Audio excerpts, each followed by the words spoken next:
بسم اللہ الرحمن الرحیم۔ ماہ ذی الحجہ کا پہلا عشرہ بابرکت اور فضیلت والا عشرہ ہے۔ اللہ سبحانہ و تعالیٰ نے اس عشرہ کے ایام کی قسم کھائی ہے۔ اللہ تعالیٰ کا کسی چیز کی قسم اٹھانا اس کی اہمیت و فضیلت اور اس کے عظیم نفع پر دلالت کرتی ہے۔ اللہ سبحانہ و تعالیٰ نے اس کی قسم اٹھاتے ہوئے ارشاد فرمایا، والفجر ولیال عشر، قسم ہے فجر کی اور 10 راتوں کی۔ حضرت ابن عباس اور حضرت ابن زبیر رضی اللہ تعالی عنہم اور مجاہد اور کئی ایک سلف رحمہ اللہ کا کہنا ہے کہ اس سے مراد عشرہ ذی الحج ہے، اور ابن کثیر رحمہ اللہ کہتے ہیں یہی صحیح ہے۔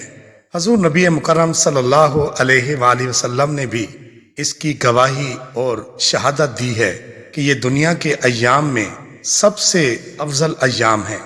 چنانچہ حضرت عبداللہ ابن عباس رضی اللہ عنہ سے روایت ہے کہ رسول اللہ صلی اللہ علیہ وآلہ وسلم نے ارشاد فرمایا، ان 10 دنوں یعنی عشرہ ذی الحج میں اللہ تعالیٰ کے حضور نیک عمل جتنا پسندیدہ و محبوب ہے، کسی اور دن میں اتنا پسندیدہ و محبوب تر نہیں۔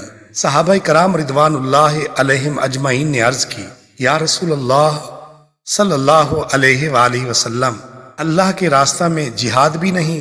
تو آپ صلی اللہ علیہ وسلم نے ارشاد فرمایا، جہاد فی سبیل اللہ بھی نہیں، ہاں وہ شخص جو اپنی جان اور مال کے ساتھ نکلا اور کچھ لے کر گھر نہ لوٹا یعنی شہید ہو گیا۔